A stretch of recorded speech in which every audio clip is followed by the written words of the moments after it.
Welcome to Catholic Connection with Teresa Tomeo, keeping you connected to your faith and your world. Teresa tackles the issues of faith and culture, the pro-life message, and media awareness. And now, here's Teresa Tomeo.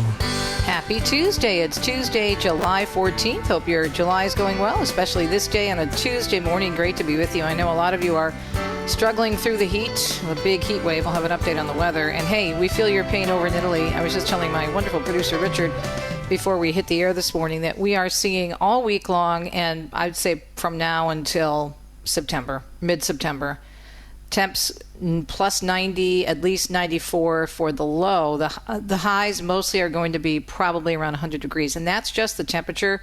That's not the real feel. It's going to feel probably about 110 or 107. So that's why I tell people don't travel to Italy in the middle of the summer. It's just oppressive heat. Stay inside, drink lots of water, and listen to Catholic radio, as in EWTN. Okay, so we have a great show for you this morning. Very excited. Steve Ray is joining us for two segments, and the end of this month will be a special acknowledgement of grandparents in the one holy Catholic and Apostolic faith. That'll be coming up on the fourth Sunday, which is actually July 26th, and Steve is going to take a look at grandparents in the Bible, which will be a lot of fun. I think very encouraging for all the grandpa and grandmas out there. The nonas and nonos, as we say here in Italy. Steve, I lost count, as I mentioned yesterday when I was introducing the rundown for today, how many grandchildren he has. But I think he has 2 great-grandchildren now, so it'll be a lot of fun. Steve Ray joining us at 16 minutes past the hour, and then also at 28 minutes past the hour as well. And then this is a super important book. Linda Carl joins us, and the topic is Why Yoga is Not for Catholics.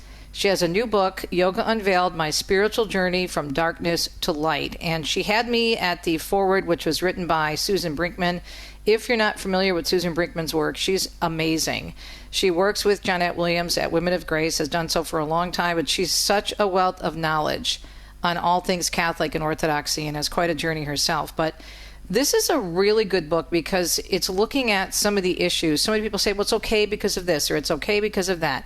And here's someone who went through some really, really scary things because of really doing so much yoga for a very long time. And she's going to share some of her story with us. Don't want to give the whole story away because I do want you to buy the book. So the title of the book again is Yoga Unveiled, My Spiritual Journey from Darkness to Light. Hour number 2, of course, it is a Tuesday, and that means that we are going to be chatting with Kelly Salomon from Newman Guide News, and she'll have some great stories for us. For 2 cents, I think I want to talk about the saint of the day, St Kateri. Now, in northern Lower Michigan, and we'll talk about this as well, there's a beautiful shrine called the Cross in the Woods. And within that shrine of the Cross of the Woods, which is in the middle of a forest in northern Lower Michigan, it's just beautiful if you're heading up to Mackinac Island or any of the northwestern places that are so gorgeous up in my home state. There's a beautiful shrine in honor of Kateri. Now, she, of course, lived most of her life in what's now known as New York State, but the landscape is very similar to what she would have experienced in the woods of New York. And she's a much-loved saint, especially in that part of the country because of the North American martyrs in that area. So it's just a beautiful place, and we'll talk about that saint, some other saints at the shrine. And if you're looking for a nice little trip with your family, and if you're in the Midwest and you've never been to that part of Michigan, it's so beautiful. And we'll talk about that in 2 cents and all the wonderful Catholic things you can see in northern Lower Michigan. So that'll be our 2 cent segment. And then, as I mentioned, we will chat with Kelly Salomon from Newman Guide News. Okay, let's take a look at the weather before we check the news on a Tuesday. Shocker, extreme heat and extensive rainfall, according to the National Weather Service. A significant heat wave underway for the Intermountain West, the Northern Plains, and the Upper Great Lakes, peaking in intensity through midweek and lingering across parts of the Northern Plains and the Midwest until the weekend. Now, in the southern part of Texas, more specifically the southwestern part of the Lone Star State, excessive rainfall may bring at risk for potentially life-threatening flash and really big flooding, and that will be possible, they're saying, all the way through Thursday. Right now, it's already 4 minutes past the hour. We appreciate your listenership here at EWTN, Global Catholic Radio. Right now on EWTN at 4 minutes past the hour, let's get started with a look at the news.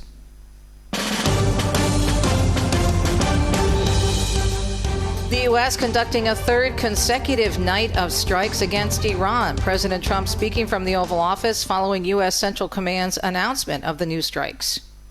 They want to make a deal. They came back. We made a deal 2 days ago, and they want to make a deal. They've been negotiating for 47 years, but nobody's ever hit them militarily. We're hitting them very hard. CENTCOM saying in a post on X that these latest strikes were at the direction of the president, and the president is also saying the U.S. will reinstate now a blockade of Iranian ports and serve as the guardian of the Hormuz Strait. Kate Fisher tells us the president says the U.S. will be reimbursed for those costs of providing security at the rate of 20% on all cargo shipped. This is really controversial, saying that it's now the US that will charge a toll, having had senior members of his cabinet saying that when the Iranians suggested that, it was simply not acceptable in terms of, international norms. In a post on Truth Social, Trump saying the waterway is open and they are only stopping Iran's ships and customers from entering or leaving. Also, the president saying on social media that he would be addressing the nation this week, Thursday night, 9 p.m. Eastern, but he did not give any other details on the speech. Lindsey Graham's sister is expected to be sworn in today to fill her brother's South Carolina Senate seat following his sudden death. South Carolina Governor Henry McMaster announcing on Monday that the late Republican senator's sister, Darlene, will serve in the role until the term ends in January. Lindsey Graham passing away over the weekend due to an aortic dissection, which is a tear in the body's main artery. He was only 71 years old. And members of the Senate are mourning one of their own today. With the sudden passing of South Carolina's longtime Republican fixture, Senator Lindsey Graham. The preliminary medical examiner's report revealing a tear in the aorta, the main artery from the heart, led to his death. That tear likely caused by long-term hardening of his arteries. Ryan Nobles reporting the Senate is returning for the first time since his death at the age of 71. Tributes still pour in for Graham, and discussions will be held about the effect of his absence. Senate tradition includes draping the desk of a deceased member in black crepe bunting with flowers. A statement from his office says the senator's family appreciates at this time and asks for privacy during this incredible, difficult period. Venezuela has put a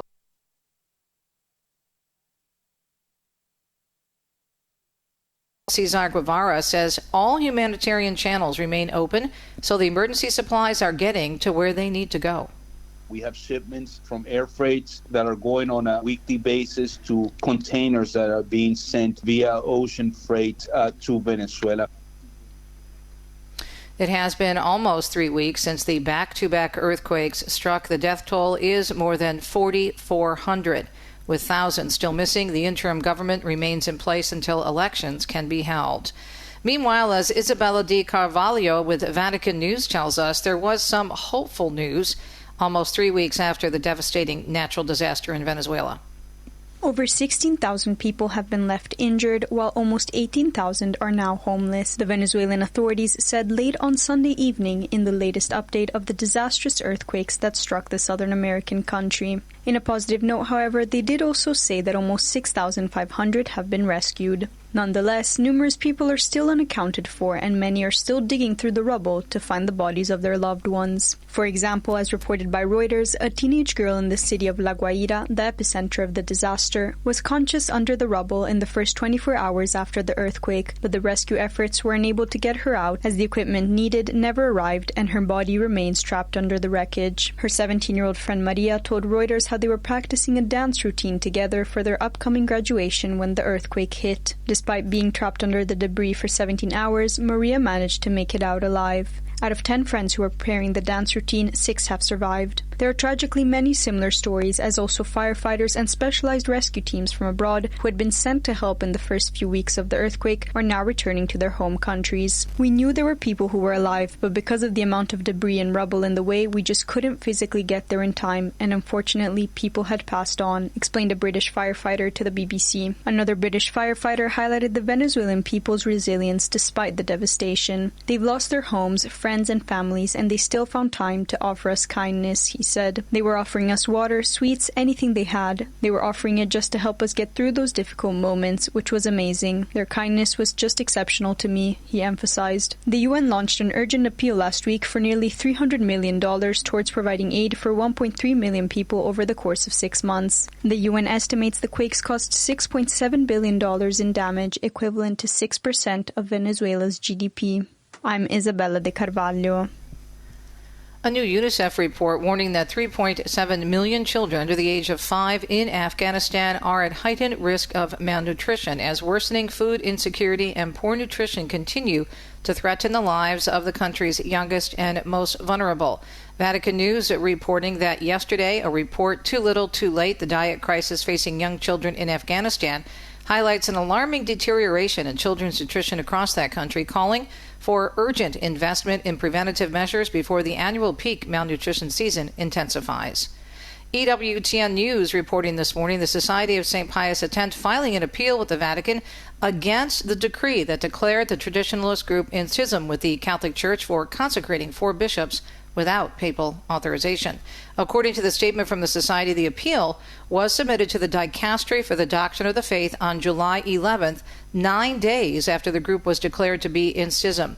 The SSPX disregarded the Catholic Church's warning not to ordain new bishops, including a strong appeal from the Pope himself, who wrote to the Society last month, "With this spirit and filled with Christian affection, I plead with you and ask you with all my heart, please turn back. I ask you with all my heart, again, please turn back." Mark Mayfield tells us a lawsuit by school districts demanding that social media companies help pay for student mental health services. More than 1,000 school districts, including several in California, argue that social media platforms harm students' mental health and force schools to spend more on counseling and support. Districts say they've also had to increase training to address rising student anxiety and depression linked to social media use. I'm Mark Mayfield. The Michigan Department of Health and Human Services says a number of cyclosporiasis cases in the state is now at 2,640. The figure is as of yesterday, and 44 people have been hospitalized for the treatment. The illness is an intestinal condition caused by a parasite. No source has been identified yet, but Michigan's chief medical executive says lettuce is a common product that usually comes up during the investigation. Again, there are some cases in 44 of Michigan's 83 counties.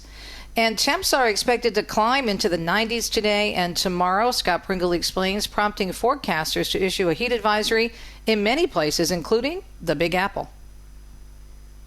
The city has cooling centers open throughout the 5 boroughs and is extending hours of its largest outdoor pools until 8:30 p.m. That's to give folks options to cool off. However, meteorologist Rafael Miranda does not recommend doing that at the city beaches the next couple days. A high risk for deadly rip currents. Even though it's coinciding with the heat wave, we recommend staying out of the water. The heat intensifies Wednesday with heat index values into the triple digits, and forecasters issuing an extreme heat warning for central and southern New Jersey for Wednesday. In New York, I'm Scott Pringle.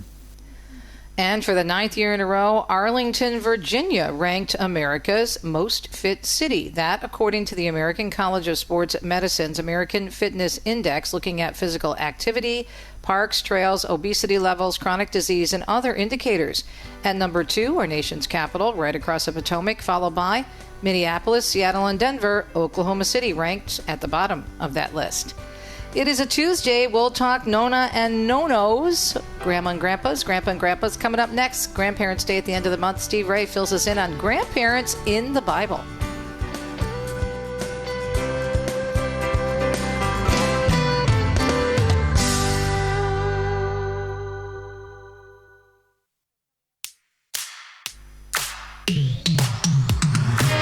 So coming up toward the end of this month, July 26th, we'll recognize World Day for Grandparents. The Pope has already addressed this, and Pope Francis actually started celebrating this back in 2021, initiating it. And it is a beautiful day to remind us our connection to the faith, the celebration coinciding with the feast of St. Joachim and St. Anne, the grandparents of Jesus, and the encouragement of care. The Holy Father's message is focusing on fostering a culture of care and respect for the elderly, urging families to cherish their grandparents, and also, in turn, grandparents to cherish their children, grandchildren, and in Steve Ray's case, great-grandchildren. Good morning, Steve. Great to have you on the program. Good morning, Teresa. Always good to join you on the radio. Good to be with you. I love this picture that you sent us. Is this from Dominic's wedding? Yes, it was Dominic's wedding last June at St. Thomas in Ann Arbor. Mm-hmm. And you've got the whole family there, right? Yeah, and that's hard to do when you get 34, because we've had 2 new ones added since then. and it's difficult to get 34 people all together, so I was pretty happy to get that picture. Wow. So you have 20 grandchildren and 2 great-grandchildren? 21 grandchildren and 1 great-grandchild, but we had another great-grandchild miscarry. So we have 1 in heaven and 1 on earth, and we have 21 grandkids. Well, let's just start with a general question, because I was blessed to know all of my grandparents. And on my mother's side, my Grandpa Tomio died when he was still young. He was only in his mid-70s. But on my father's side, I knew both grandparents, and I knew my mother's mother very well.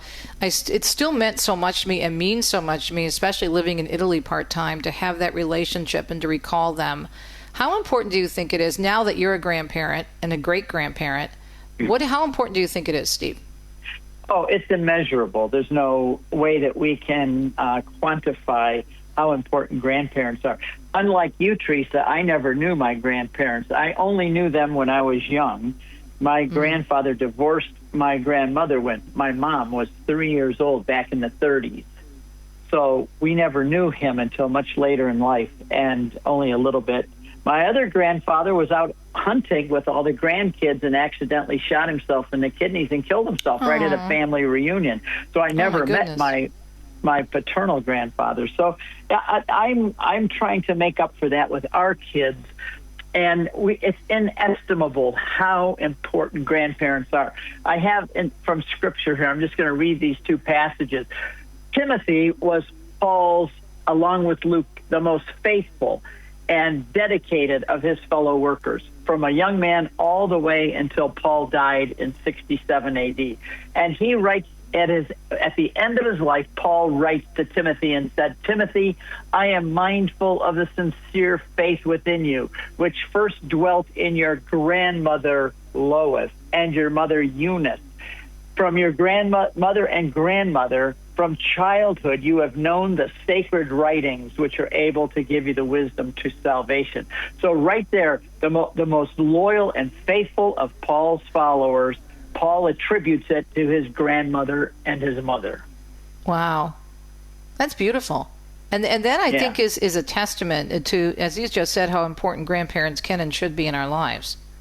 It is. I just wrote an article. It's going to be in Catholic Answers magazine this week sometime. And it starts out with this paragraph. On several occasions, I have seen a bumper sticker on an older couple's vehicle that read, "We are spending our children's inheritance."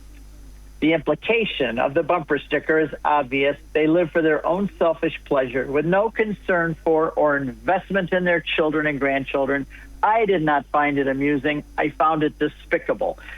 I think that attitude that we're just going to live our life and let our grandkids make their own way is really a sad and depraved way of viewing life. Today, we have the great blessing that we live longer. Our longevity of life is more than any generation in the history of the world. How much more we who have grandchildren should be spending our time and our energy. And by the way, grandparents have time and they have money. That's the one thing that parents often don't have. They're so busy trying to make a living and keeping the bills paid and taking care of their kids and putting them through school. And grandparents have the time and they have the money. They should be investing in their grandchildren and in their future and helping their own kids. Okay, well, let me push back on this a little bit, okay? Let me play the devil's advocate because, and look, I know your family. I know you and Janet. I've known you for years. You're one of our closest friends. And I've gotten to know several of your children, especially Jesse. Your kids are stellar because the fruit doesn't fall far from the tree. And I'm not disagreeing with you. I'm just saying, what about the folks listening who may have children who have, not been, how do we say, the best in terms of taking care of themselves, taking responsibility, maybe taking advantage, maybe coming to mom and dad too much. And the grandparents now have to survive. They have to take care of themselves. Not saying they're going to go out and buy a yacht or something, but so that can be nuanced a little bit, right? In terms of your point. And there's people without grandchildren, and I don't want to make them feel bad by talking about mine. Everybody has their situation in life, and those maybe who don't have grandchildren can adopt grandchildren or those who are needy and don't have parents or grandparents, and kind of adopt spiritual grandchildren in a sense. And for those who have problem children and grandchildren, that just makes the job a little more intense, because now we have other complications to deal with. But we as adults, as older grandparents, should have the wisdom of age. We should have the experience and the stories and be able to help no matter what the problem is. If parents are alcoholics and the kids have been abandoned, we can step in and help. We can work with, with the parents who are problems. But just in a way, it just intensifies our job a little bit, but it certainly doesn't negate it.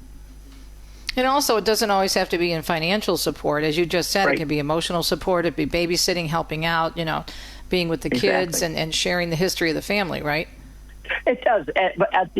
But statistically, grandparents do tend to have the money or more money because they've invested and so on. Some don't. Obviously, some don't.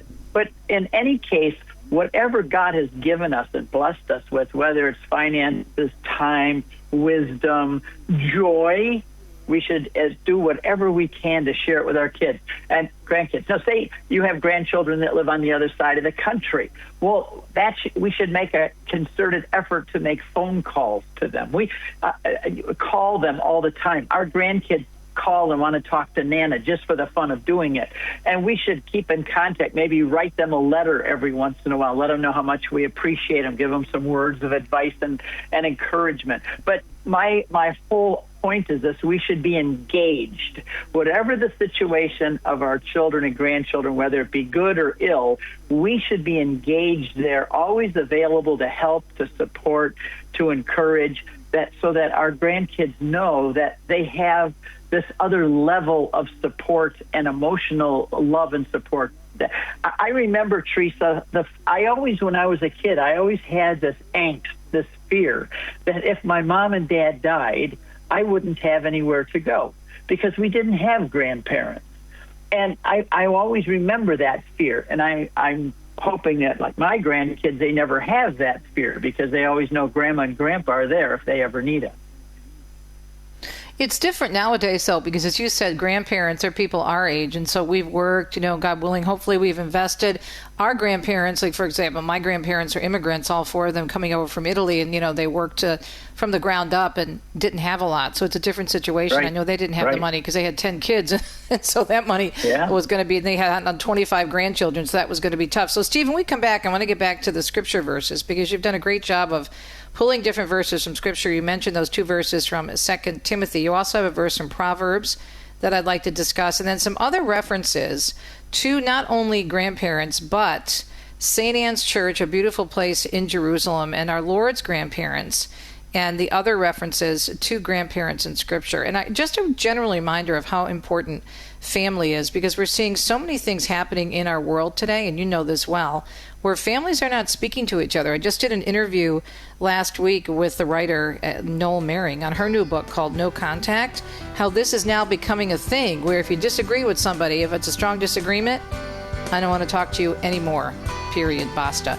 More with Steve Ray on families, more specifically grandparents. Grandparents' Day coming up July 26th in the One Holy Catholic and Apostolic Faith.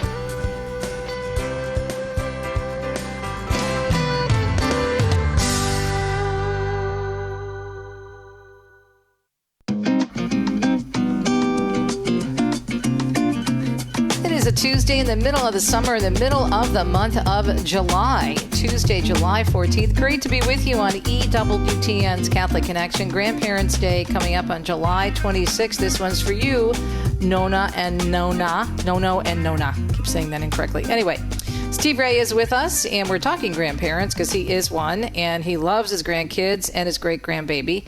All right, so Jesus had grandparents, and we were in St. Anne's Church many times, Steve, on pilgrimage together. Take us to Jerusalem, to that beautiful church.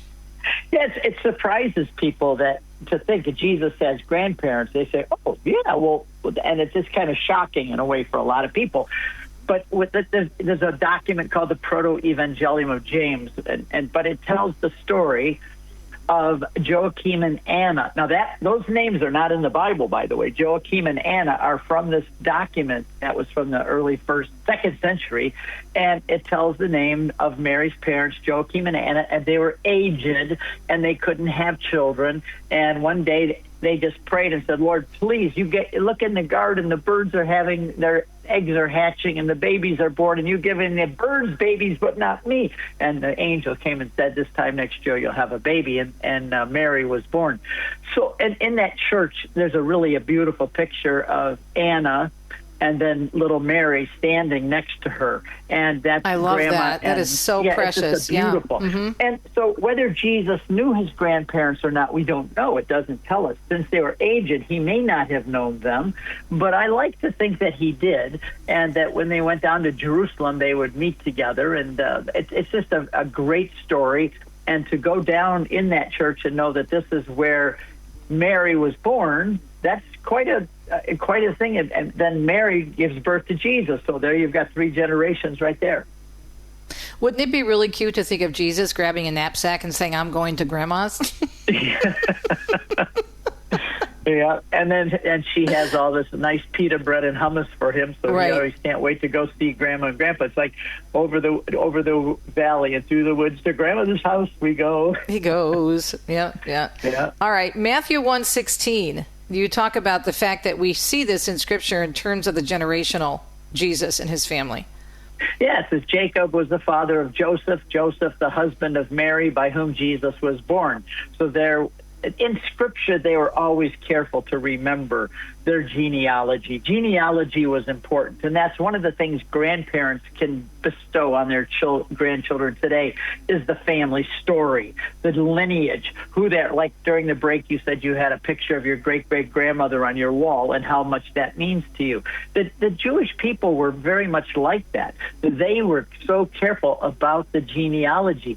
Today, most people don't even know where their great-grandparents are buried, much less maybe even their names, because we get so detached from the family. But my whole thing of doing this with grandparents is to show the necessity of, just like Matthew 1:16, keeping track of the family story and the genealogy. And are you sharing this with your grandchildren? Oh, history yeah, of the family? We're with them all the time. And our grandson, Dominic, just came back home from the ITI. That's the university in Austria that John Paul II started. And he came home with that new little baby and his wife, Anna. And we sat down, and all he wanted to talk about was the Scriptures. He had studied John over there. He wanted to talk about the Scriptures and all the different words and how they interrelated with the Old Testament. And I'm thinking, this is just delightful. And I have written, I took the time to do this, is to write the whole story of our family, my mom and dad, all the way back as far as we know, back to Germany and England and Ireland and France. Wow. And I wrote both sides of the story, and all the kids have this. And I put all of our family pictures from my mom and grandparents, everything. I put it all on digital so that all the kids and grandkids have a digital image of all the boxes and boxes of family memorabilia. That's a good project for grandparents, by the way. Take some time, collect all that stuff, organize it, and make sure the kids are aware of it.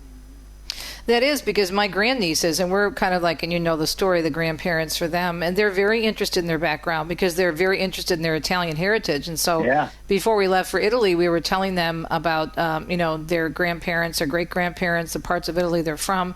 And I have all those records. Now, right now, they're coming in very handy because we're applying for Italian citizenship, for dual citizenship. But I had them anyway because I was so interested, and I happened to sit my grandparents down when they were still alive and ask them all kinds of questions. So I know all the towns. We've been to all the towns of my heritage. We've been to all the towns of Dom's heritage.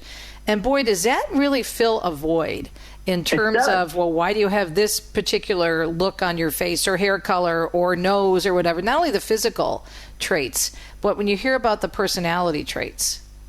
And it ties the kids in, and they know who they are. I think one of the things that people today are drifting, they're rudderless. And it's good to know who you are, where you came from, who your ancestors were. The Bible's very even God names himself after a grandfather. He says, I am the God of Abraham, the grandfather, Isaac, the father, and Jacob, the son. So even God says, I'm the God of Abraham, the grandfather. I want to read just a quote from C.S. Lewis. It's in my article. Sure. And it says, if you could see humanity spread out over time as God sees it, it would not look like a lot of separate things dotted all about. It would look like one single growing thing, rather like a very complicated tree.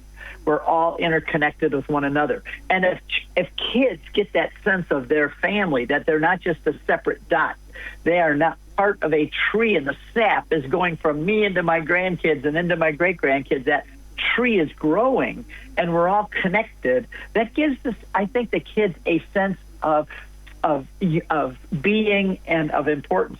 And I always told our kids, too, that our family is a very unique, special club. It's exclusive. You can't join this club. You can only be born into it or married into it. Don't do anything stupid to get kicked out of this club. And it always made the kids feel a connectedness to each other and a sense of belonging because it's family. Now, the article comes out when again? Remind us, because I want to plug that for you so people can get a copy of it.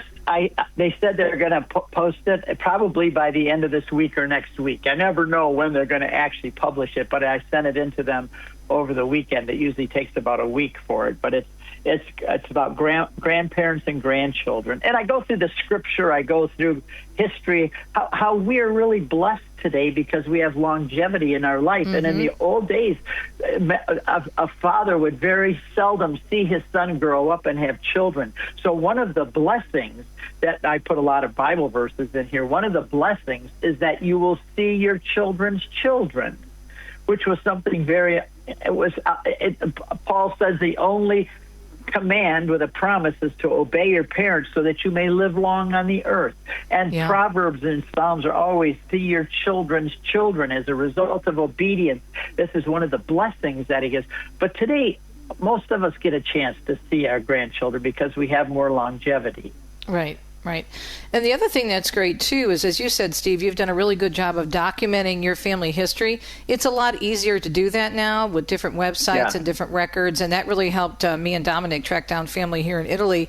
And the minute I met his cousin down in Abruzzo, I took one look at him and I said, "That's your cousin." He said, "How do you know?" I said, "Because he looks just like your Uncle Jimmy." I could see the whole face, the whole, but it's amazing to see that and to know where you're from. I mean, obviously as Christians, we know that we are, God's children, but we're all put together for a reason, and family is so important.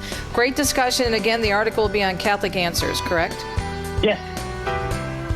Safe travels, my dear. I know you have a pilgrimage. I look forward to having you back on again when you return. Steve Ray, everybody, of course, our one and only Steve Ray, talking about grandparents. Grandparents' Day comes up the last Sunday of this month. We'll be right back.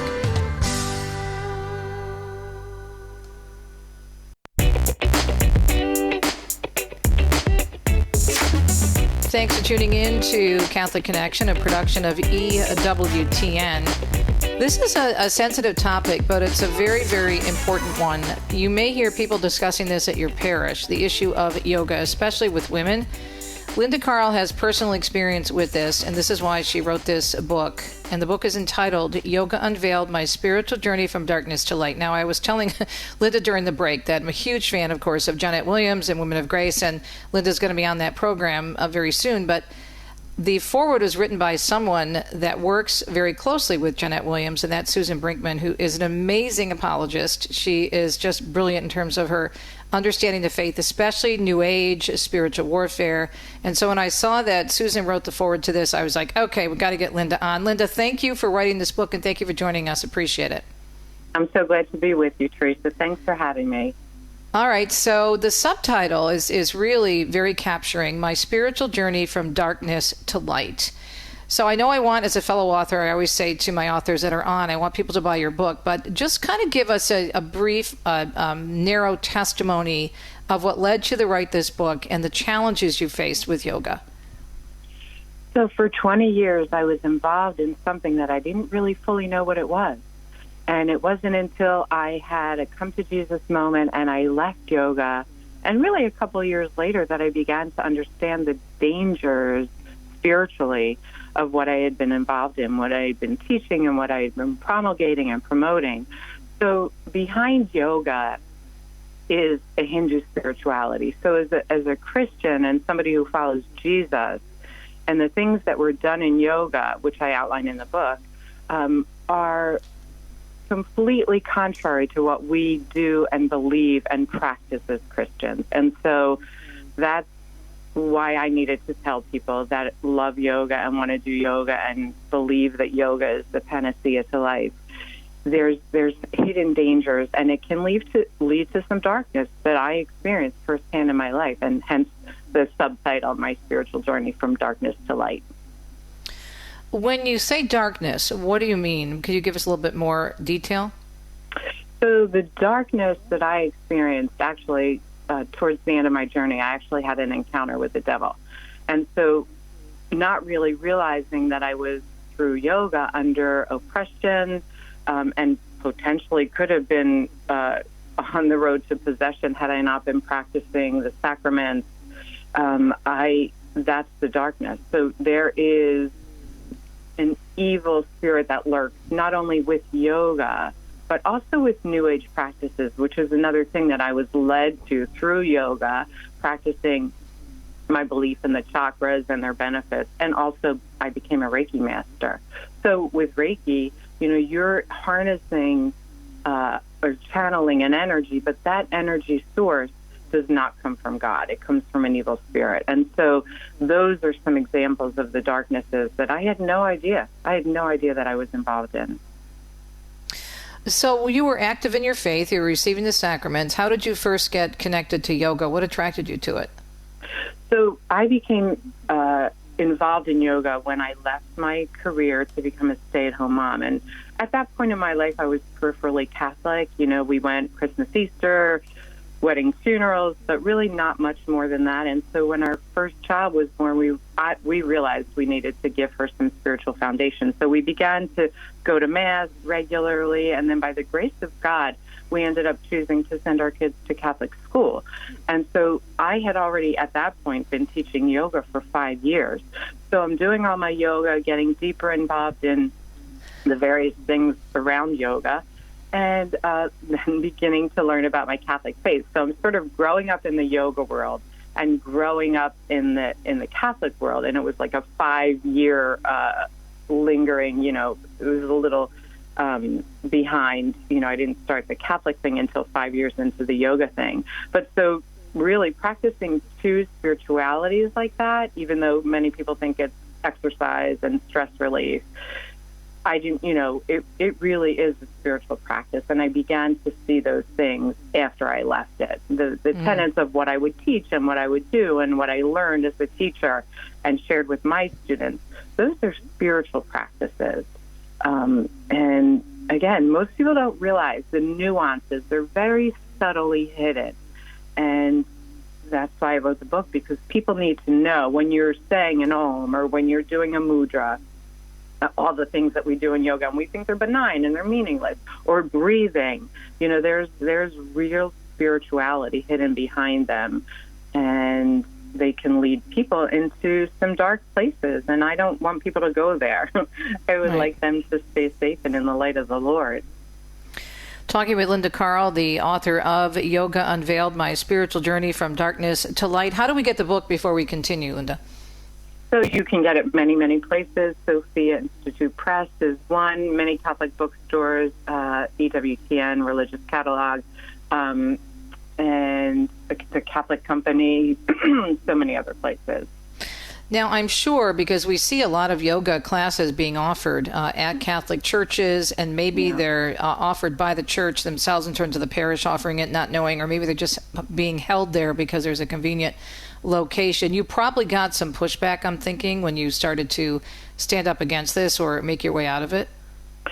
Well, actually, I had many students in my class devout Catholics, couldn't understand why I was leaving, and still continue to practice to this day.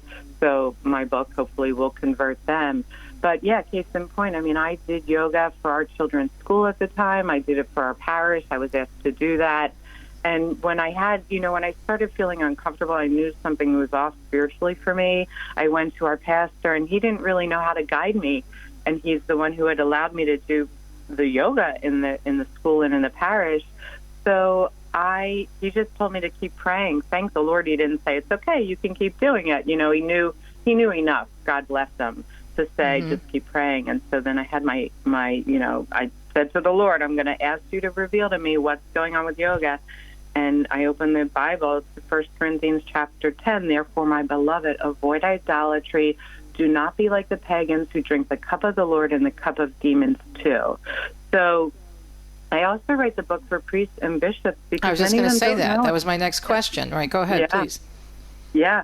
So I mean, there's no way that they could possibly know everything. And this is a topic, and it's, fairly obscure, and it does on the surface seem like exercise, and it's good for you. And we do want to take care of the bodies that God gave us, right? And exercise is healthy, but this is more than just exercise. This is a spirituality, and there's a darkness behind it. And so, my hope is that, my ultimate hope is that the church will recognize that yoga is not compatible with Christianity and make a statement on it, because there's nothing really right now. My last chapter, I do talk about the Catholic Church and yoga, and there are some statements that have been made that indicate that yoga is dangerous, and some priests that have made statements, but there's no official teaching right now on yoga. Would you like to see that at some point? 100%. Yeah, to me it's crystal clear. Just because I was so involved in it so deeply and so darkly and so unknowingly, right? And so I just feel like that can happen to so many of even devout Catholics, right? They don't know what they're getting involved in until they reach that dark spot and place. And it will ultimately happen for everyone, because you can't practice conflicting spiritualities. You just can't.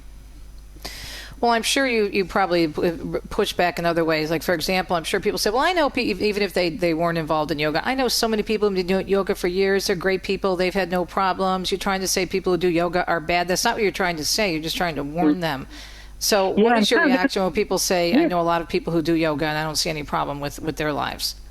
Yeah, not at all. And listen, that was me for a long, long time. I mean, I first heard about yoga being questionable early on.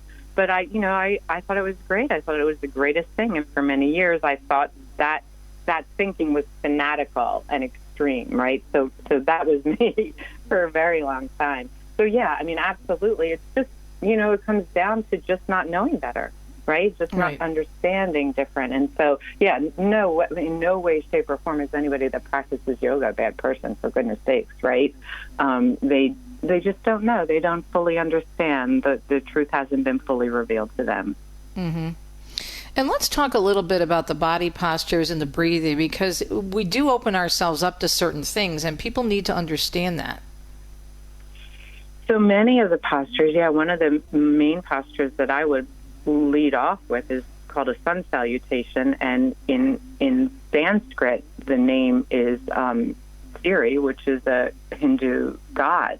The god of light, and that namaskar means to worship. So that form of yoga, moving, flowing posture is actually a form of worship to this particular god.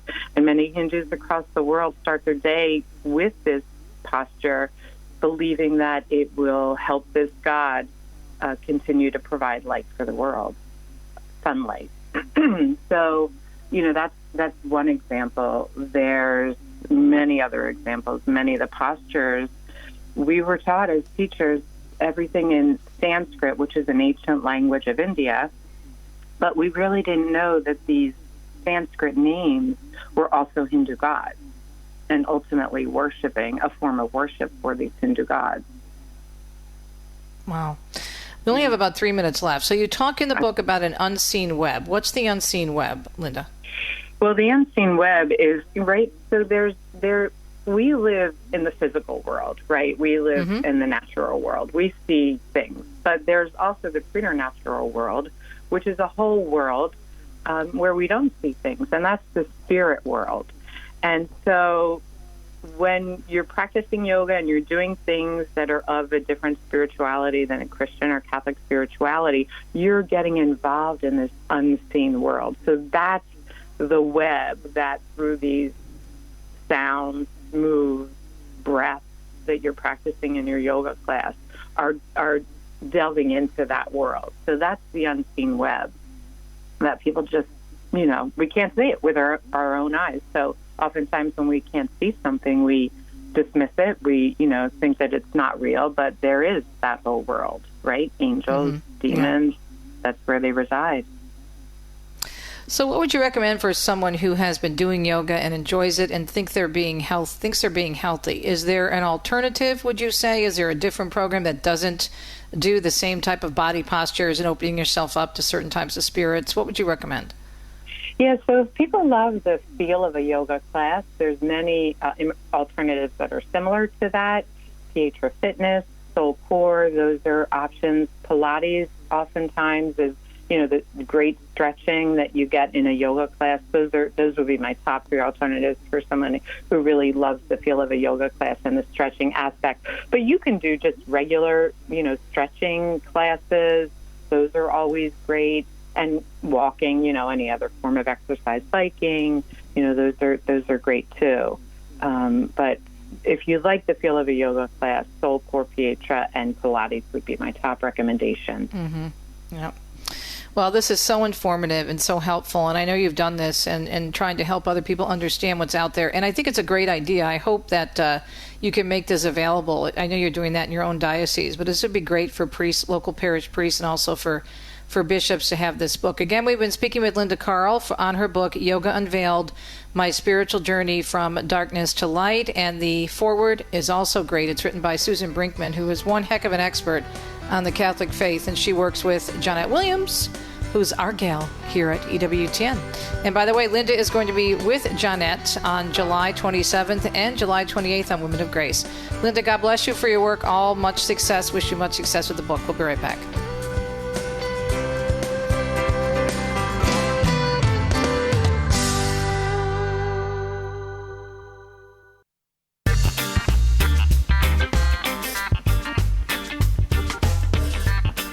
It sounds like a little Jamaican music, doesn't it? Like reggae or something. Sorry, I like to dance. Whenever I hear a beat, I just start moving. Okay, I totally digress. What can I say? It's summertime. Hope it's going beautifully for you. It is a Tuesday morning. It's July 14th. And we are continuing Catholic Connection, hour number 2 on EWTN Radio Extra. And we are going to talk in 2 cents. Speaking of summertime, Deacon Dom and I are heading back to the States, good Lord willing, on Monday. And one thing that I love about Michigan, I love many things, but when you go, well, it's a beautiful state regardless, but especially if you have the opportunity to travel north. The UP, or Upper Peninsula, as we say, is great, but in Lower Michigan, northern Lower Michigan, there is an incredible shrine called the Cross in the Woods. And in that shrine is a shrine to our saint of the day. So we're going to learn some things about St Kateri, and we're also going to take you to this beautiful shrine. And this is a great place to go if you are on your way, let's say, to, we call it the Gold Coast in Michigan. You can go up to the Cross in the Woods and then make a left and get to Traverse City and some other great places, Harbor Springs, that are just gorgeous. But the shrine is very special. It's the largest outdoor crucifix, I think, in the world. And then within that shrine, there are a number of other different shrines. You're also only like 30 minutes from Mackinac Island if you're heading up to, the island for the day or whatever. It's just very doable. And so I want to throw that out there because the Holy Father just spoke over the weekend in his Angelus message about the importance of taking time this summer for prayer and quiet time with the Lord. And this particular shrine in northern Lower Michigan gives us access to that in a great way. And then we'll have, of course, as we always do on Tuesdays, Newman Guide News with Kelly Salomon, who, by the way, is moving to our national hour next week on Tuesdays. We'll have more on that later. More Catholic Connection in about 2 minutes.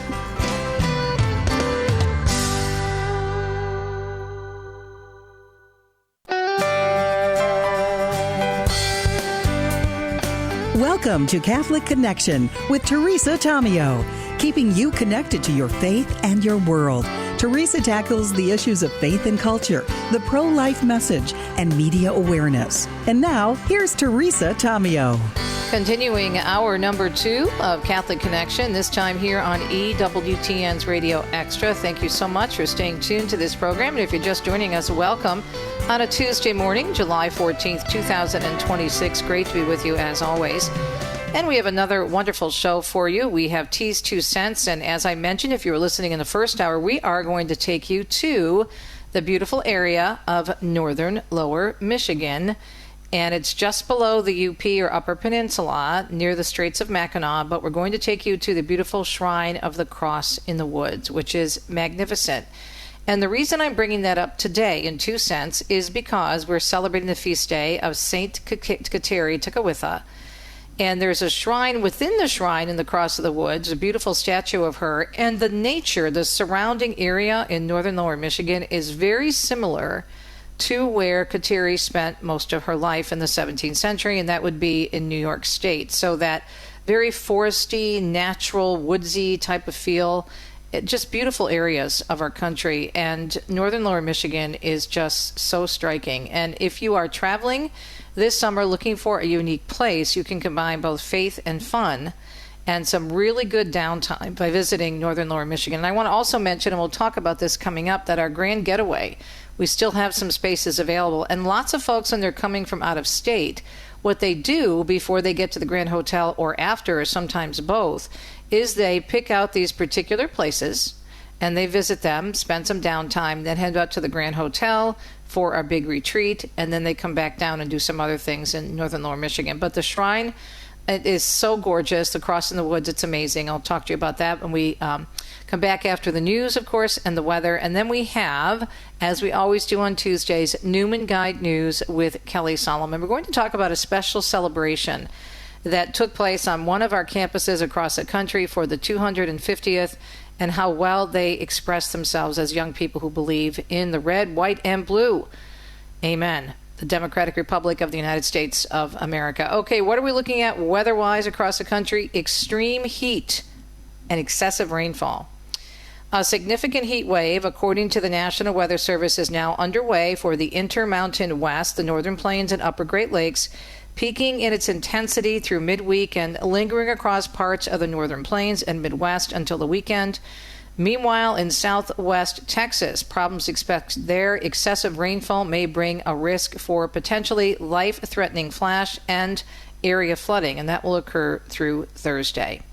Almost 3 minutes past the hour right now on a Tuesday morning, July 14th. We appreciate your listenership. Thanks for listening here on EWTN's Radio Extra.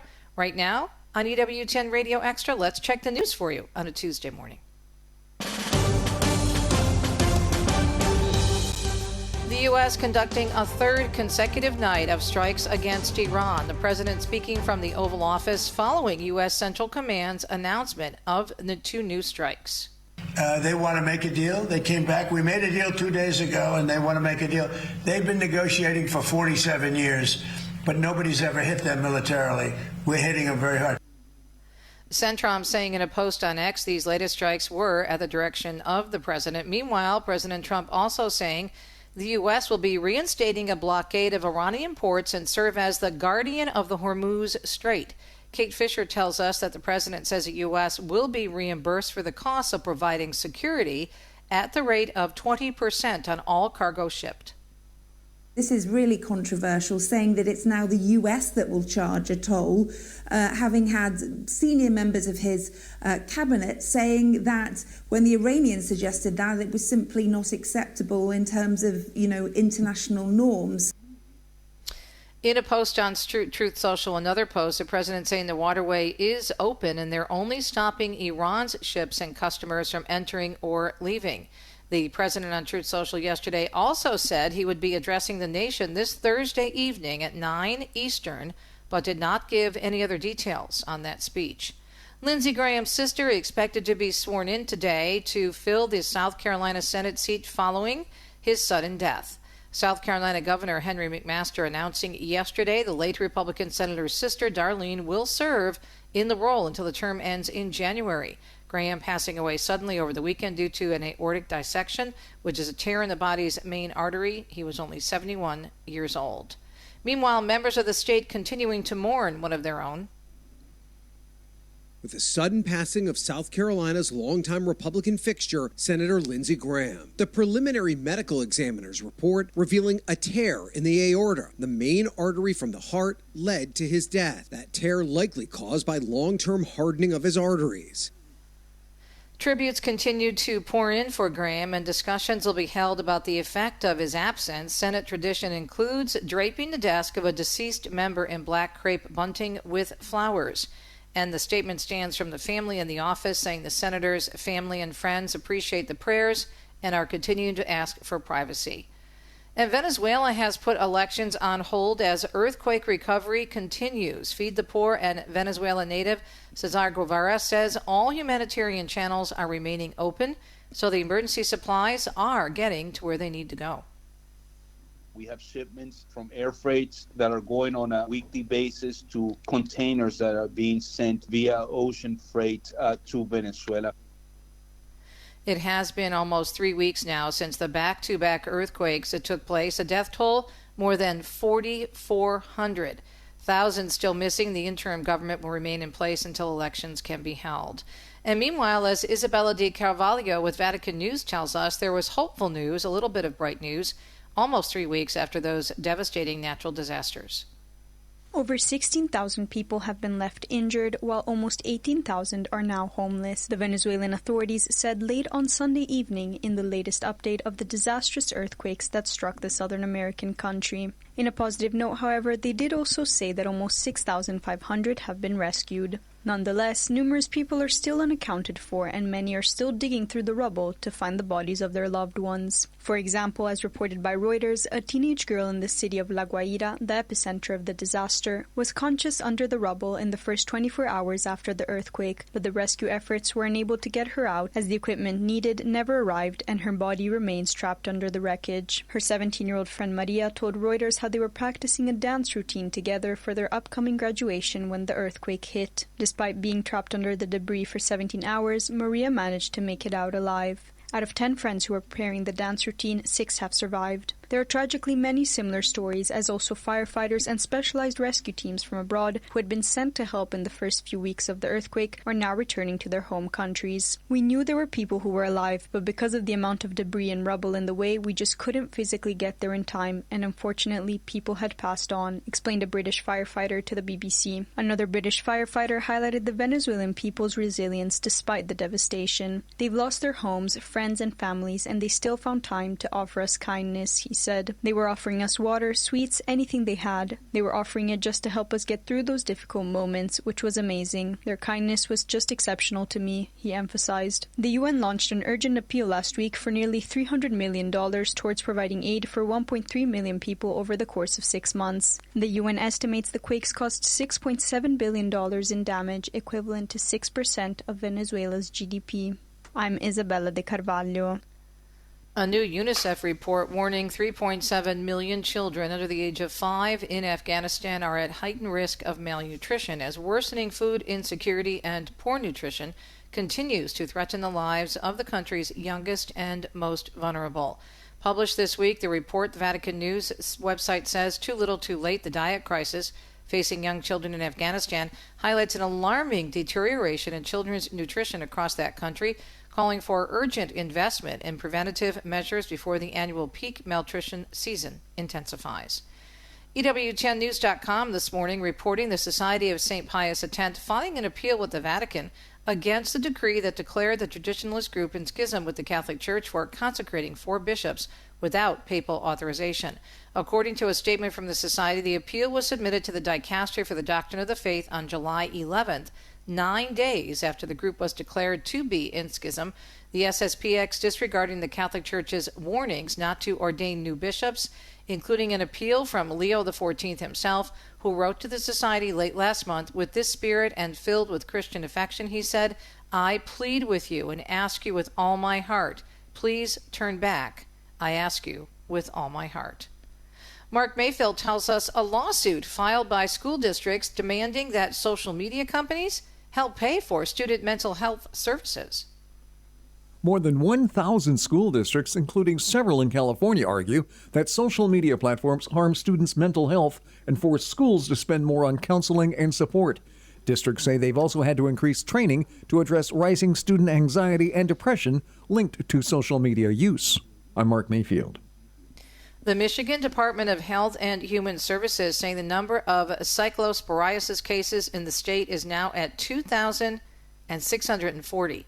That is as of yesterday, and 44 people have even been hospitalized for treatment. The illness is intestinal-based, and it's caused by a parasite. No source has yet been identified, but Michigan's chief medical executive says lettuce is a common product that regularly comes up during the investigation. There are cases in 44 of Michigan's 83 counties. Health officials now say the rate of infection of Legionnaire's disease in New York City appears to be slowing down. Residents are reacting after learning there are now 60 cases of Legionnaire's on the Upper East Side and an unrelated case on the Upper West Side. Legionnaire disease? I mean, that's crazy. I just can't believe it. This is such an elegant, fancy building, and it just doesn't fit with our expectations. There are 15 people hospitalized tied to that outbreak. Health officials ordering cooling towers at 31 buildings on the Upper East Side to be disinfected after they tested positive for Legionella bacteria.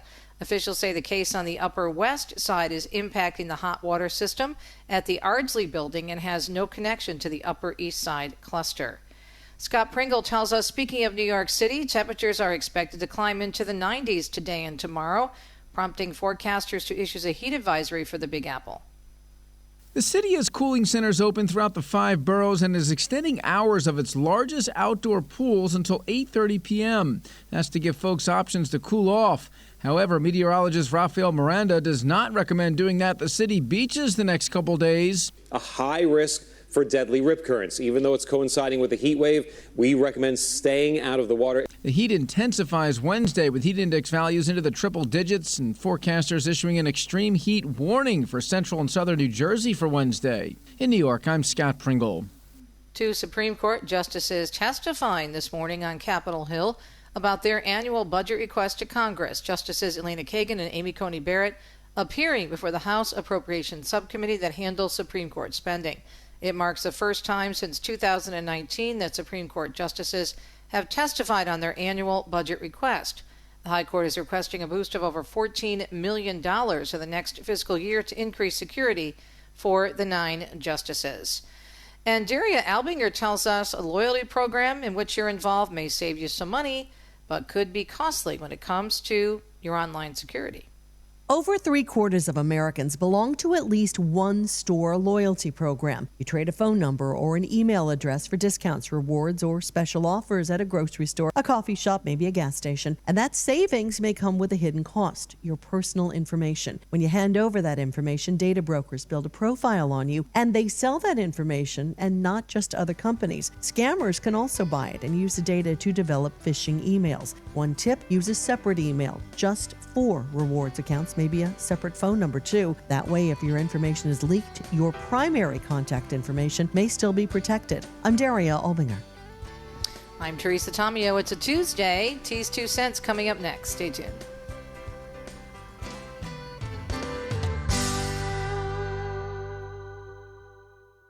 "60 Seconds" with Father Mitch Pacwa. There's a constant spreading of indifference to religion.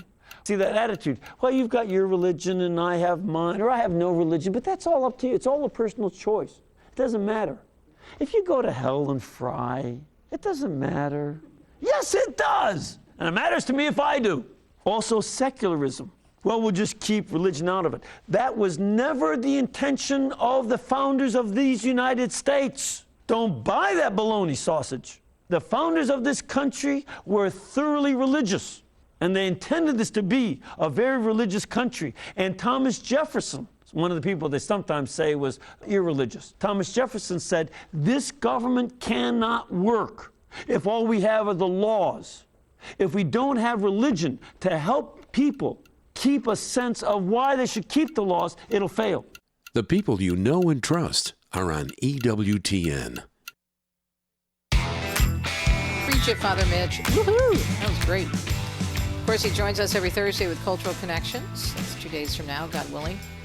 Hope you're having a great Tuesday morning. It's July 14th, 2026. T's 2 cents. I wanted to talk a little bit about, a couple things this morning. The Holy Father's message, or part of his Angelus message on Sunday about summertime and how we don't leave God when we go on vacation, basically is what he's saying. And also the saint of the day, St Kateri Tekakwitha, and a very special place in northern Lower Michigan, which would be a great place to practice what the Pope is preaching to us from his Angelus message. And that is the Shrine of the Cross in the Woods in Indian River, Michigan, northern Lower Michigan. So if you hold up your left hand and you look at your middle finger there and you just kind of go like, I don't know, 2/3 of the way up, that is the area of where this beautiful shrine is. But let's start with the Holy Father's message. No, you know what? Let's start with St. Kateri. There is a really cool article that you can find on Church Pop that has 7 key facts about St Kateri Tekakwitha. All right. She's known as the Lily of the Mohawks and the first canonized indigenous woman of North America. And she's a beloved symbol of the faith and also of resilience and cultural identity and of nature and the environment. She was born in the Mohawk village in New York into a family of mixed heritage. Her mother was an Algonquin Catholic and her father was a Mohawk Indian chief. Now she survived, number 2 on 7 key facts about St. Kateri. She survived the smallpox epidemic. At age 4, she was the only member of her family to survive the devastating outbreak that killed her parents and younger brother. She was left physically scarred, partially blind, and weakened. Point number 3, fact number 3, she was baptized at age 20. In the late 1600s, more specifically 1676, she was baptized on Easter by Jesuit missionary Jacques de Lamberville. She later moved to the Catholic mission of St. Francis Xavier at Sault Ste. Louis near Montreal. Fact number 4, she lived a life of devotion. Even though it was a short life, it was a life full of devotion. She spent much of her time before the Blessed Sacrament, always carried a rosary, and lived deep in her faith, despite facing harassment and threats in her village. Fact number 5, she died at the age of 24. On April 17th, 1680, she died in Quebec. Her last words were, "Jesus, I love you." And the priest at her deathbed reported that her smallpox scars miraculously cleared. Fact number 6, she was the first canonized indigenous woman. She was canonized in 2012 and recognized as the first indigenous woman of North America to be declared a saint by the Catholic Church. And she's a patron saint, fact number 7, of indigenous peoples, ecology, and the environment.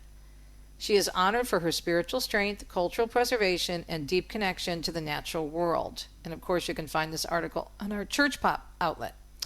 And as Church Pop says, these 7 points capture the beautiful essence of St. Kateri's life, faith, and enduring legacy. Okay? What a beautiful, beautiful thing to think about her, especially in the middle of summer. And you think about how much she loved nature. All right, speaking of nature, what did our Holy Father say to us over the weekend in the Angelus? He said, let us resolve, especially during these summer days of vacation, to make room for listening, to reading, and meditating on the Word of God, thereby fostering together with the rest and wholesome recreation, meaningful moments of silence and prayer. In this way, we shall return to our usual activities, renewed in body and spirit, ready to proclaim the good news of the gospel, and ever more capable of contributing to the growth of the kingdom of God. And this whole idea of rest and refreshment and really listening and taking time to meditate, I think that should be more of a part of our daily lives. And that's one of the things that Deacon Dom and I have really gotten into in living here. This is now our 4th year in Italy. And we are here part of the year, not the whole year. As you know, we're here about 6 months and 6 months, and we split it up. But the other day we were talking about our springtime and summertime that we've been here so far in 2026 is coming to an end all too quickly, and how it's so different here. Okay, so I know the fact that we live in a tiny village in the middle of the countryside does have an impact on the peacefulness, but also anybody, regardless of where they live, can get consumed with their work if they're working from home, or people here are busy too. This is a big farm country. They work very, very hard. But there is a difference in Italy where this idea of making room for rest, for reflection, it is built into the culture. It is built into them. It's in their blood. They call it riposo. and that means a midday rest. Now, that usually refers to a nap, but I think this whole idea of making room as a Holy Father is doing, spending time, of course, at Castel Gandolfo until July 27th. This whole idea of la dolce far niente, the sweetness of doing nothing and just sitting and being with the Lord. And a great place to do that is a shrine known as the Cross in the Woods. A Catholic shrine in Indian River, Michigan, northern lower Michigan, featuring one of the largest crucifixes in the world and a rich history of devotion and artistry.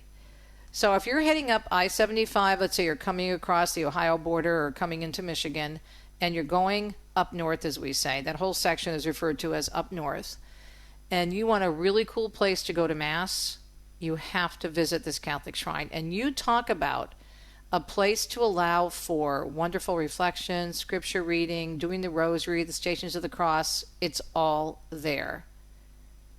Located on M68 in Indian River, Michigan, it was declared a national shrine by the United States Conference of Catholic Bishops back in 2006.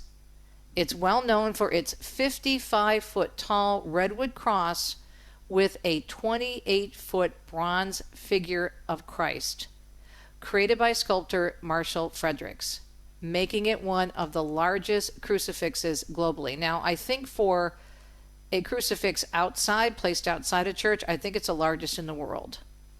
And listen to this. The grounds attract over 300,000 visitors every year, and it's open year-round from 7 a.m. to 7 p.m. And there's also within the church a beautiful gift shop and a doll museum. Now, the doll museum is very specific, and I love dolls. I've been collecting them since I was a little girl. That's why I was so attracted to not only the shrine, but the little museum they have. They have dolls dressed up in various religious orders. It's really, really special. The shrine's origin dates back to 1946 when the Bishop Francis Haas sought land in Indian River to establish a church for local Catholics who traveled long distances to attend Mass. So it's a great place, again, kind of like in the middle of nowhere, because when you're going up I-75 and you see the signs for Indian River, there really isn't much else around there. There are a few hotels, there's some places to rent canoes and to go rafting and whatnot, because there's, rivers. In addition to Indian River, there's other tributaries that you can use if you're into that kind of a sporting activity. But in order to get to the very busy tourist areas, which are also beautiful, Harbor Springs, Charlevoix, of course that area, Traverse City, Leelanau Peninsula, you have to make a left and go west, even before you get to Indian River. But if you're heading to Mackinac, you can jump off the freeway and go to the shrine before going to beautiful Mackinac Island. And by the way, speaking of Mackinac, we still have openings at the Grand Getaway Retreat featuring Bishop Barron. Check it out. It's on my website. But remember, make time to slow down, to listen, to pray, as the Holy Father says, but not just on your vacation, every day. We'll be right back.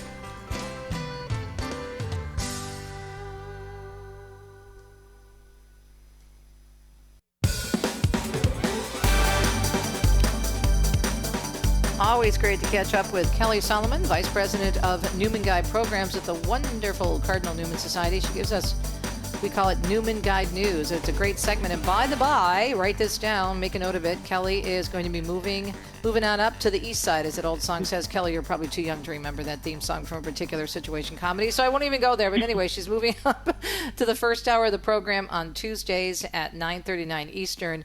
She's been bringing us such amazing stories, and she works so hard in this segment, and I keep thinking, gosh, more people need to hear this. So, Kelly, thanks again. Looking forward to continuing this great relationship and all the great stories. And as usual, I'm going to let you introduce our wonderful guest, and this is connected to the Catholic heritage of our country and the way college students are recognizing it. So I'll let you introduce our guest. Wonderful. Teresa, thank you so much. I'm so excited about all the opportunities you provide for listeners to hear about the latest in education. You know, Catholic families care so much about what they should be seeking out for their children, so I'm excited to be continuing to bring that to the forefront with you every week in our Newman Guide News. This week, we're so excited to have President Minnis, the president of Benedictine College in Atchison, Kansas, join us. He's a graduate of Benedictine College himself. He also earned his Juris Doctorate from Washburn University and his MBA from Baker University. He has served as an assistant district attorney and general attorney before becoming president of Benedictine College in 2004. Now, he's one of the longest-serving Newman Guide College presidents, more than 20 years at Benedictine College, and the college has seen unprecedented growth during his time there.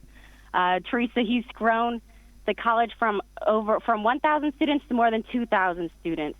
They've built 11 new residence halls, 6 academic buildings, a Marian Grotto, and so much more. They're known as a wonderful Catholic liberal arts college, but they also have programs like nursing, engineering, and architecture, which students seek out at Benedictine College. But I would be remiss to not mention my favorite aspect of Benedictine College is that they formally consecrated the college to the Blessed Virgin Mary in 2013, and that President Minnis leads a rosary on campus with students every week. And that's one of the things I hear from so many families who are grateful for his faithful witness there. So, President Minnis, please tell us about the celebration you recently had on your campus on July 4th to celebrate America's 250th anniversary. Well, thank you. And thank you for having me today. I'm really excited about this. You guys do such great work there on EWTN, so I appreciate your efforts. So thank you so much.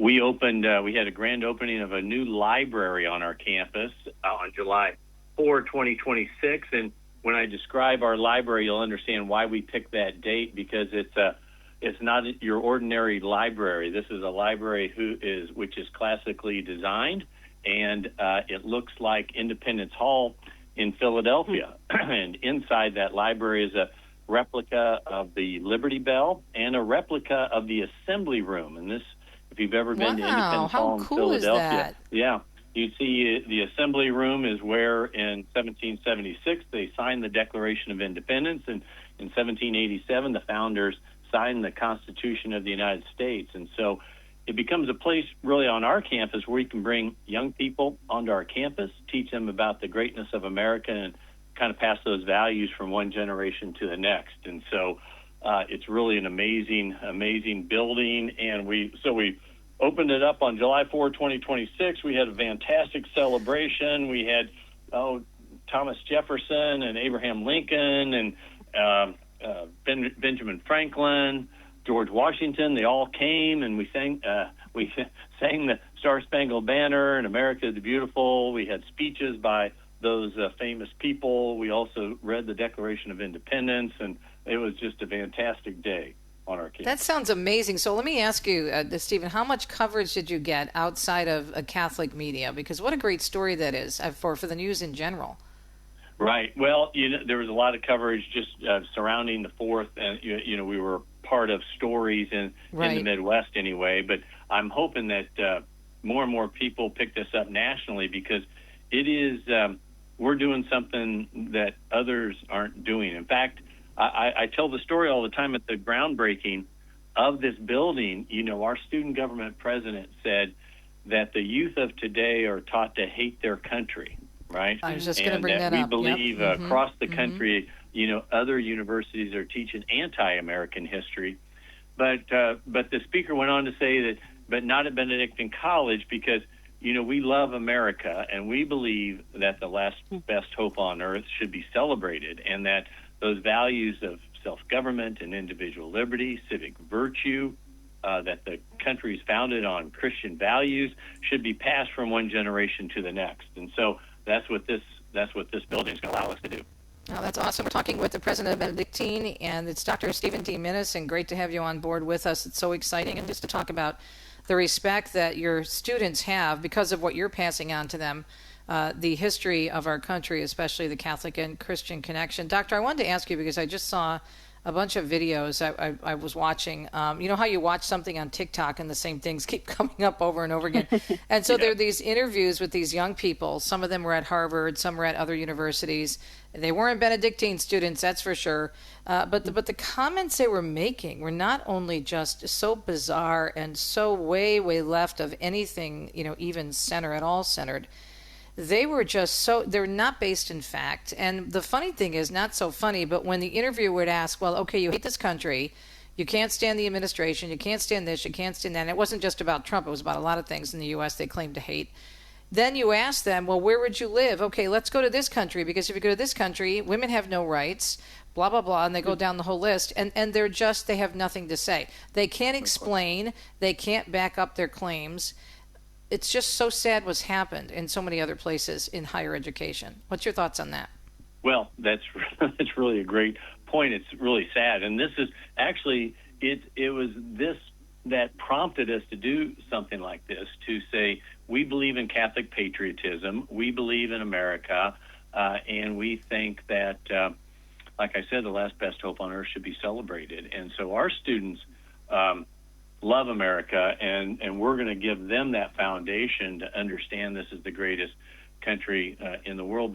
But something else I wanted to point out, because this is really important. It's important that this building that looks like Independence Hall is on our campus and not like in the city somewhere, right? Because we now have the ability to talk about Catholic patriotism. We have the ability to talk about the impact that the Catholic intellectual tradition had on the founding. As an example, St. Robert Bellarmine wrote about the divine right of kings and how freedom came from God, liberty came from God, and that notion was picked up by John Locke, okay, who never, of course, gave Bellarmine credit because he didn't want to look like he was relying on a papist, okay?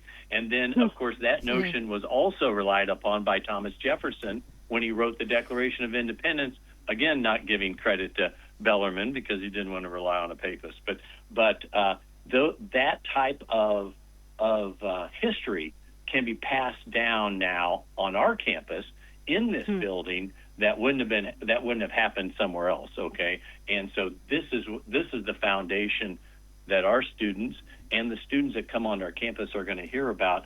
And I can't help to think that those other students at those other universities don't know the history, don't know the greatness don't understand the greatness of America. What's ironic is that America is Stephen, so great. hold that thought. We have to take a break, but we'll continue this fantastic conversation, and we'll also give you the website for Benedictine so you can check out the library. We're talking with Kelly Salomon and the president of Benedictine, Stephen D. Minnis. We'll be right back.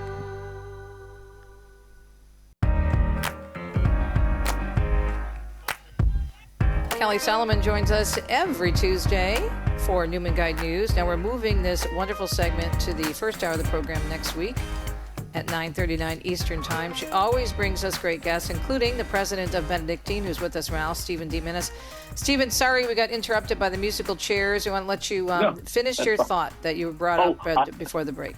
I was just going to comment on those students from other universities that say they hate America and they don't know why they hate America, because I think it's probably the hatred of de jure, right? For the college students. But I always think it's ironic that they can spout those beliefs because they're in America, right? They probably wouldn't be able to say things about their country if they were in other countries, right? I always think that's kind of ironic.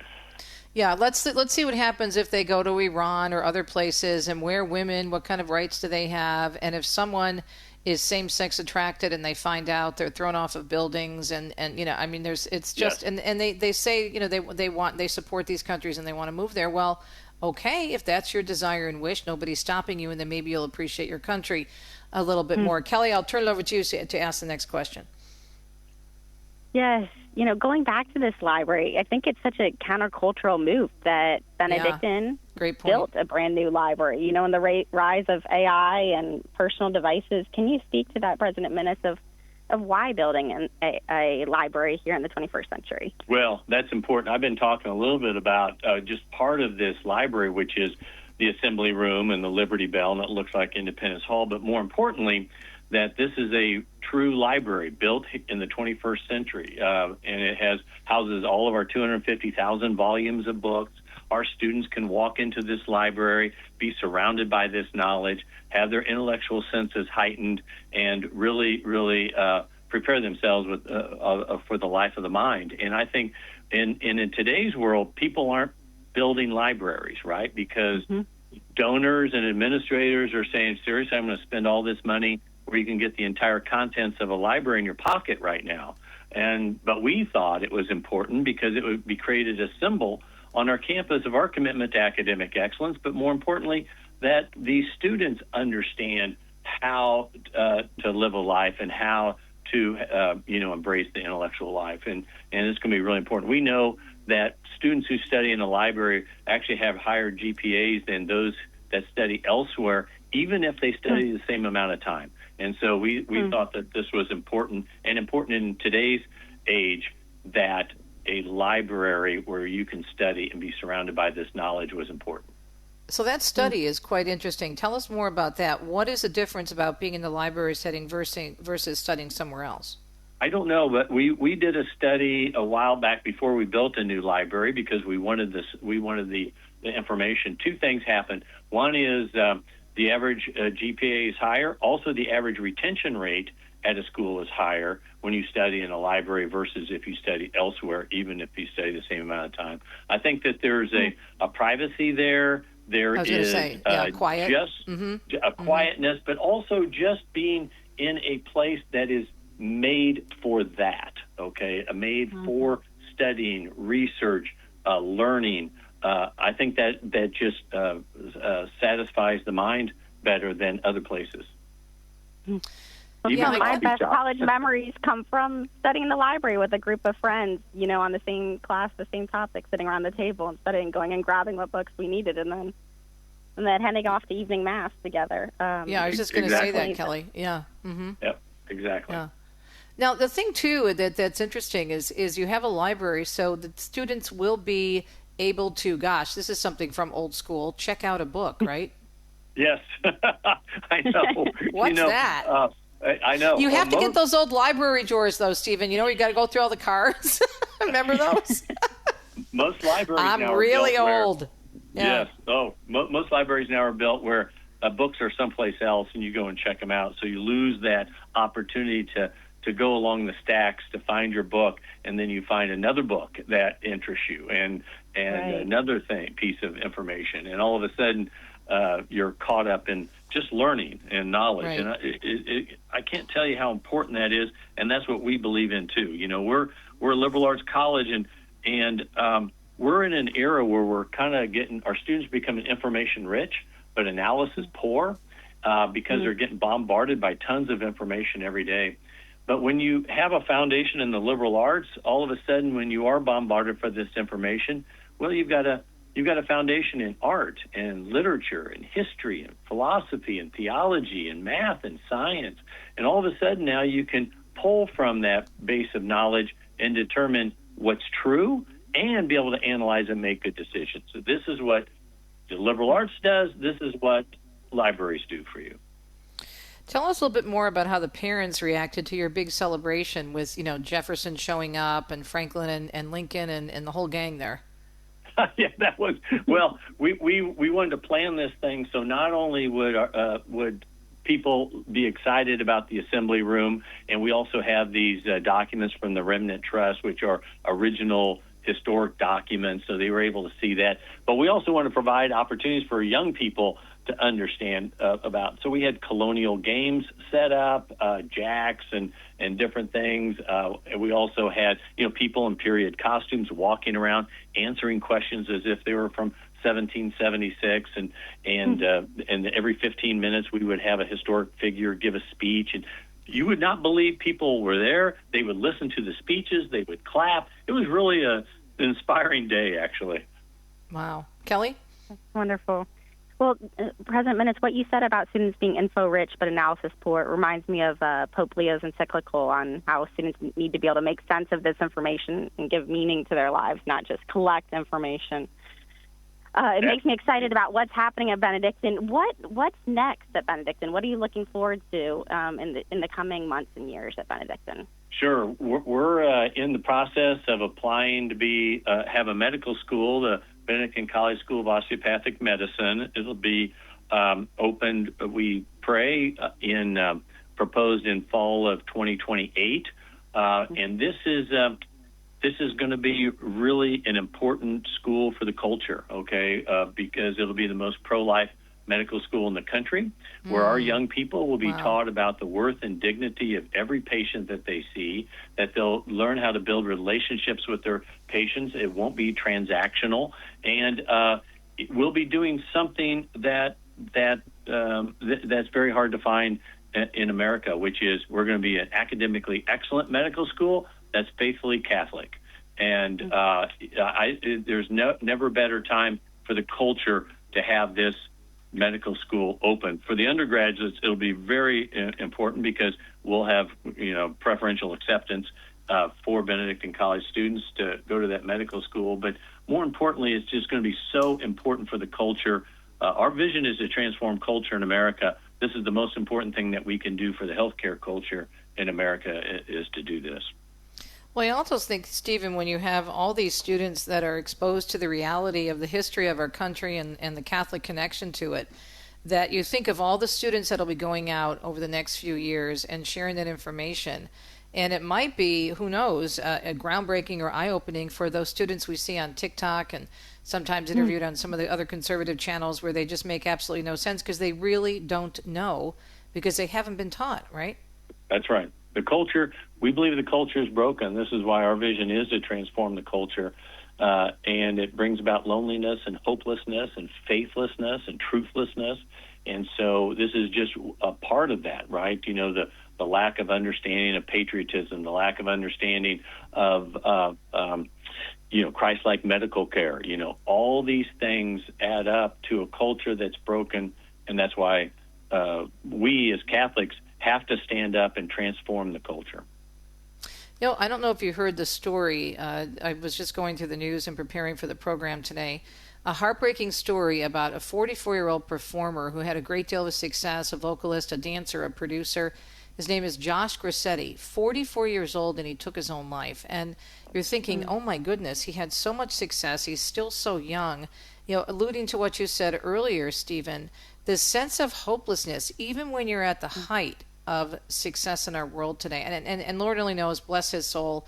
We pray for him. We don't know if he was dealing with any other types of issues, but it just is so sad when you hear this. It's similar story after story like this. Well, we believe, so our mission is to educate our students within a community of faith and scholarship. And so we think that if we can form our young people in those three values of community, understanding relationships, faith, loving Jesus, and scholarship, being innately curious, and understanding the foundation of knowledge, well, we think that using those three things, community, faith, and scholarship, that you can transform the culture. Probably, if you looked at his life, you'd say that he probably didn't have those things in his life. And so... Yeah, it's just so sad. Kelly, I'll toss it to you before we have about 3 minutes left. Awesome. Yes. I wanted to comment also on Pope Leo. He recently gave an address regarding America's 250th, and he said that our Catholic heritage in America is largely unknown. President Minnis, can you comment on this, of how you're weaving in that Catholic heritage as well into the education of students, knowing to understand the roots of their country and why they can love their country and how they can help make their country even better? Sure. When the Declaration of Independence says that, men are endowed by their Creator with certain unalienable rights, Catholics have recognized that claim forever, for 2,000 years, right? It's our claim too. We teach, you have to teach the founding documents at Benedictine as an inheritance that our students are responsible for. We teach Aristotle and Aquinas alongside the Declaration of Independence and the Constitution. So they see that the American experiment rests on truths the Church has defended for, like I said, 2,000 years now. That's what's important, and Catholics need to understand that and need to embrace that too. I mean, you can be faithfully Catholic and love America, and that's really important. Yeah. Right. So here we are in the middle of July. When do students come in for orientation? When does the school year start, Stephen? Yeah, sure. We start moving them in. Athletes start moving in August 8th, and then the 15th, 22nd, the rest of the freshmen come. We start early on. It's going to be a great school year for us. Our enrollment is very strong, and and we'll actually formally dedicate that building in September. So that'll be a big celebration. We're excited about that. What's the most popular right now study program? What's the most popular major at Benedictine? Is there one? Sure, yeah. So our top majors include out of the business school, the business majors. Engineering is our second largest major, and so that's really important. The sciences are very strong, and now with the medical school coming on, it'll probably be even stronger. So, and then we have a very strong theology philosophy department, but we're educating America's next teachers as well. So education is very important to us. You got to get a journalism school started. Well, we have journalism. That's probably the hardest thing to do from a small college perspective, right? Because journalism is changing so much and so broad. Yeah. But really important. We do have journalism, mass comm is a major for us. Yeah. Yes, absolutely. Thank you so much. God bless you, and congratulations on being there, as Kelly said, for so many years. 24 years. 2004, so 22 years, which is amazing. 22 years. Yeah, Stephen D. Minnis, really appreciate it. Give us your website for Benedictine. Yeah, benedictine.edu. All right, well, you enjoy the rest of the summer. Don't work too hard. And Kelly, we will talk to you, God willing, next week in the first hour of the program. We'll be right back. Let you know what's coming up tomorrow. God bless you all. Thank you so much. You too. Thank you. God bless.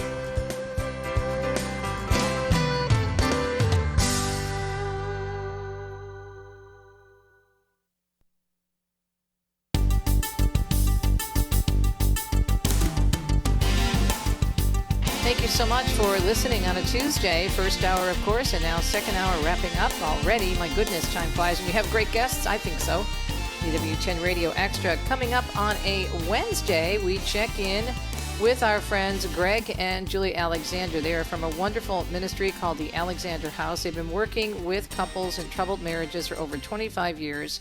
thealexanderhouse.org, and we're going to check in with them for our monthly marriage encounter. I believe they had a huge fundraiser, a big grand dinner. It was wonderful, a banquet. We'll find out all about that. Plus their advice for families during the summer and how to improve your marriage. And of course, it'll be Shrines and Wonders Wednesday. That's a segment I've been doing since my first Italy book came out from EWTN Publishing last year. That's entitled Italy's Shrines and Wonders. We now have volume 2 of Italy's Shrines and Wonders that we just released in June, the middle of June, and that volume 2 is on the life of St. Francis of Assisi. Now, just a reminder, if you're interested in St. Francis, being this is a holy year of St. Francis, we have 2 items that may be of interest. We have the EWTN Mission Advancement Series, which was beautifully shot, all on location here in Italy. 8 parts, it's free. All you need to do is go to EWTN.com. Again, EWTN.com/St. Francis. Download the series, and if you like, make a donation, and we'll get you a copy of the book. And then speaking of Italy, we go to Rome to talk with Joan Lewis, who is back in the boot tomorrow. Have a great Tuesday. Talk to you on a Wednesday. Ciao, ciao.